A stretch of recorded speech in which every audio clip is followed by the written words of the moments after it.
Aujourd'hui, parlons de ce qui empêche beaucoup de venir à Jésus à partir du passage de Matthieu 8, 16 à 22. C'est fascinant, car malgré des miracles indiscutables, certains refusent toujours l'appel. C'est vraiment intriguant, n'est-ce pas?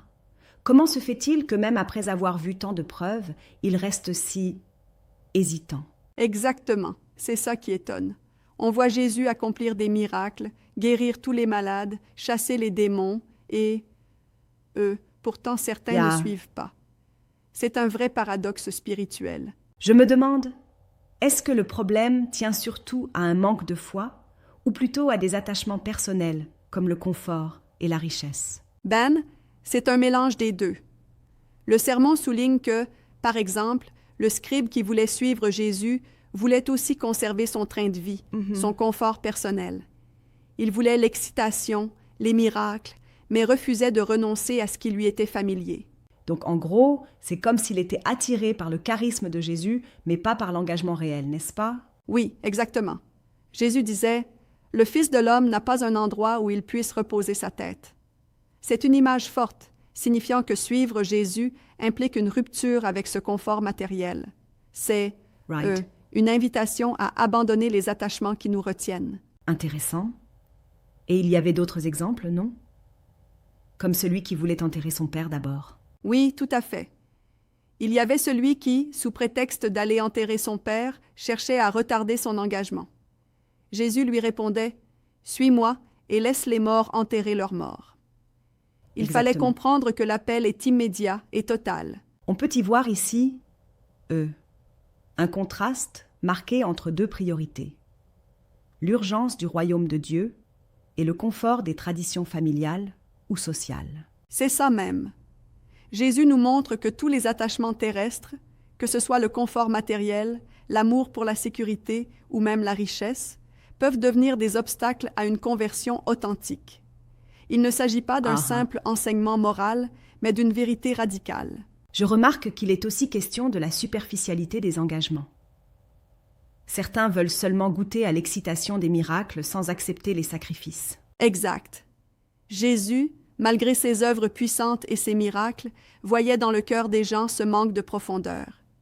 Par exemple, il savait que certains cherchaient seulement l'effet sensationnel des miracles, mais quand il s'agissait de porter leur croix, ils flanchaient. Cela me fait penser à l'analogie du sillon. Si on, regarde en arrière pendant qu'on laboure, on dévie du chemin. C'est exactement ce que Jésus explique avec cette métaphore. Oui, Jésus utilise cette image pour montrer que, une fois engagé, il ne faut pas se retourner. C'est comme labourer un sillon droit. Si on regarde en arrière, on perd la direction et on finit par abandonner ses efforts. Mais tu ne crois pas qu'il y ait aussi une sorte de défi dans ce message? Comme, en fait, Jésus remet en question la tendance de vouloir toujours garder une partie de son confort au détriment de l'engagement total. Absolument, et c'est un point que je trouve crucial. Jésus ne veut pas de disciples à moitié engagés. S'il voyait simplement une curiosité ou une recherche d'excitation, il était rapide à rejeter. Ça nous pousse à réfléchir sur notre propre niveau d'engagement. Je me demande, dans le monde moderne, est-ce que ce même principe s'applique? Beaucoup de gens veulent connaître Jésus, mais refusent de renoncer à des choses qui leur tiennent à cœur. Oui, c'est un parallèle frappant. La foule, attirée par les miracles, représente ceux qui sont séduits par la facilité apparente de la vie chrétienne sans accepter les sacrifices. On pourrait dire que le confort personnel et les possessions sont toujours des obstacles aujourd'hui, tout comme à l'époque de Jésus. Donc, en somme, il ne s'agit pas seulement de croire en Jésus, mais de s'engager pleinement, quitte à renoncer à des aspects importants de notre vie quotidienne? Oui, c'est bien ça. Jésus insiste sur le fait que pour être véritablement son disciple, il faut une remise en question totale de ses priorités terrestres. On ne peut pas prendre Jésus à moitié, c'est soit tout ou rien. Je comprends. Mais ne crains-tu pas que ce message soit un peu dur pour certains? N'est-ce pas trop radical pour ceux qui ont grandi avec des attaches familiales ou matérielles fortes? C'est justement le point. Jésus ne fait pas dans la demi-mesure. Son message est radical, car il révèle la véritable nature du salut, la transformation totale. Il nous invite à laisser derrière nous ce qui est éphémère pour embrasser l'éternel. Cela montre bien le contraste entre les valeurs du royaume de Dieu et celles du monde.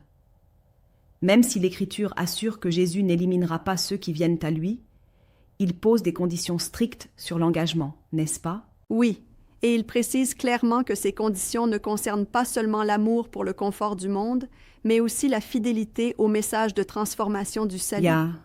Il exige une loyauté totale, une rupture avec les attachements qui peuvent nous paralyser spirituellement. C'est vraiment une invitation à examiner en profondeur notre vie. Par exemple, combien d'entre nous sont prêts à abandonner des habitudes ou des possessions qui, inconsciemment, nous empêchent de marcher pleinement avec Dieu? Exactement, et c'est là que réside le cœur du message. Jésus ne promet pas que la vie sera facile, mais il promet une récompense éternelle qui dépasse de loin tout confort terrestre. Cela devient une question de priorité. Qu'est-ce qui compte vraiment? Il semble donc que ce message nous demande de nous interroger sur notre engagement spirituel. Certains viennent pour l'excitation du moment, d'autres par peur de perdre leur confort, et finalement, seuls ceux qui veulent vraiment un changement authentique se lancent sans réserve. C'est vrai, et je trouve cela à la fois challengeant et inspirant. Jésus montre que son autorité est incontestable à travers ses miracles, son enseignement et sa sagesse. Et pourtant, les réponses humaines restent partiellement confinées aux sentimentalités et aux attachements matériels.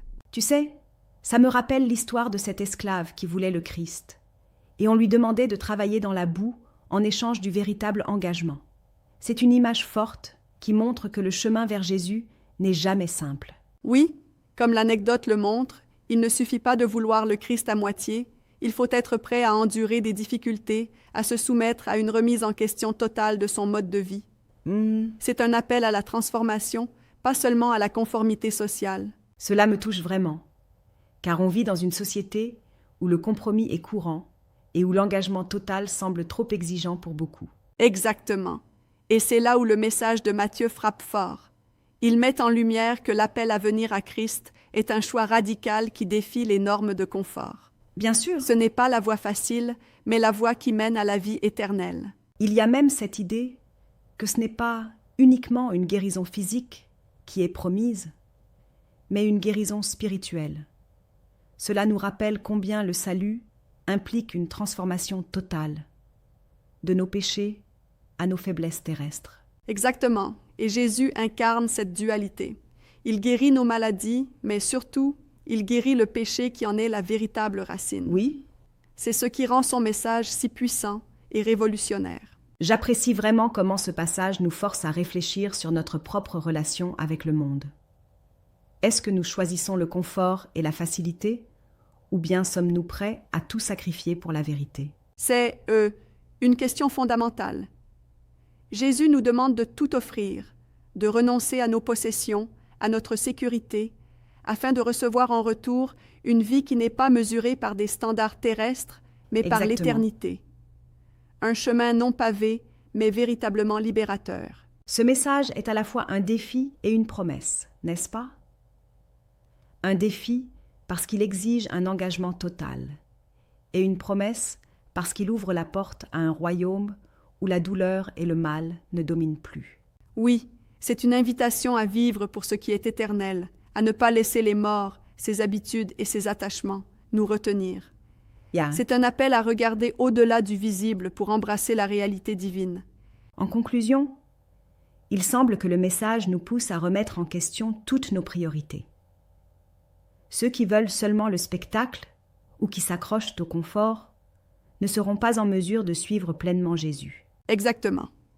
Jésus nous demande un engagement total, sans compromis. Comme le souligne le sermon, le chemin vers le royaume de Dieu n'est ouvert qu'à ceux qui n'ont qu'un seul cœur, prêts à tout abandonner pour une vie nouvelle.